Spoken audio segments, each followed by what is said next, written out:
ఆ యవనస్తుడు సేవ చేయాలనుకున్నాడు. ఆ యవన కాలంలో ఆయనకు బాగా ఈ బాస్కెట్బాల్ అంటే మహాపిచ్చి. దేవుడు ఒకరోజు ఆ యవన సేవకుడి దగ్గరకు వచ్చి, సేవకుడా, నిన్ను నా సేవకు పూర్తిగా బలంగా వాడుకోవాలనుకుంటున్నాను. నా ఆశ కూడా అదే కదా ప్రభా, వాడుకోండి. అయితే నేను వాడుకోవాలంటే నీకు ఆ ఫుట్బాల్ ఆట నీకు బాగా ఇష్టం కదా, ఈ రోజు నుంచి దాన్ని వదిలేస్తావా? వెంటనే వదిలేస్తా ప్రభు అని దేవుడు మాట్లాడిన ఆ దినమందే ఆ ఆట మీద ఉన్న పిచ్చంతా వదిలేసి అసలు ఆ ఆట ఆడటమే ఆ రోజు నుంచి ఆపేశాడట.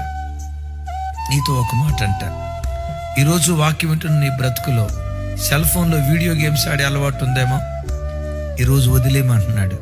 వదిలేస్తావా? నీతో దేవుడు మాట్లాడుతున్నాడు, వదిలేస్తావా? ఉన్న పాటును వదిలేశాడటండి. ఆ తర్వాత ఒకరోజు దేవుడు వచ్చి అన్నారట, నా సేవకుడా, పలానా అమ్మాయిని ప్రేమించావు కదా, ఆ అమ్మాయిని వివాహం చేసుకోవాలనుకుంటున్నావు కదా. అవును ప్రభా, ఆ అమ్మాయిని వివాహం చేసుకోవాలనుకున్నా, ఆ అమ్మాయి నా ప్రాణం, ఆ అమ్మాయిని చేసుకుంటాను ప్రభు అన్నారట. ఆ అమ్మాయిని వివాహం చేసుకోవటం నా చిత్తం కాదు. నా చిత్తానికి లోబడి నేను చూయించిన అమ్మాయిని వివాహం చేసుకుంటావా? అప్పుడు ఆయన అన్నారట, ప్రభా, నేను చేసుకోను అని ఒకవేళ నేను మీకు మాట ఇచ్చిన రైట్, మీ మాటకు లోబడి నేను చేసుకోనంటే ఆ అమ్మాయి ఆత్మహత్య చేసుకొని చచ్చిపోద్దయ్యా. దేవుడు అన్నారట, నువ్వు వెళ్ళి చెప్పు, దేవుడు నిన్ను వద్దన్నాడు, నా మీద వేరే ప్రణాళిక ఉందన్నాడు. అదే మాట పట్టుకొని ఆ అమ్మాయి దగ్గరికి వెళ్ళాడు.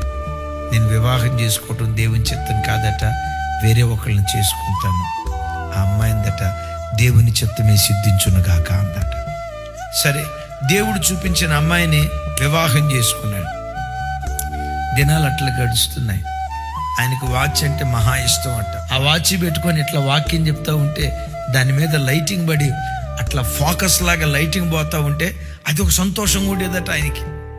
ఓ రోజు ప్రభు వచ్చి, నీకు ఆ వాచ్ అంటే మహా ఇష్టం కదా? అవును ప్రభా, I love it so much, నాకు చాలా ఇష్టం ప్రభా. ఈరోజు నుంచి వాచ్ తీసే, ఆ వాచ్ పెట్టుకోకు. తీసేయమంటావు ప్రభా? తీసేస్తా. దేవుడు ఏది చెప్తే ఆయన చిత్తానికి లోబడి బ్రతకటం ప్రారంభించాడు. ఆ యవన దైవజనుడు పెరిగి పెద్దవాడై రమారమి 100 కోట్ల మంది ప్రజలను ప్రభు తట్టు త్రిప్పే ఒక గొప్ప పనిముట్టుగా వాడబడ్డాడు. ఆయనే ద గ్రేట్ బిల్లీ గ్రహం గారు.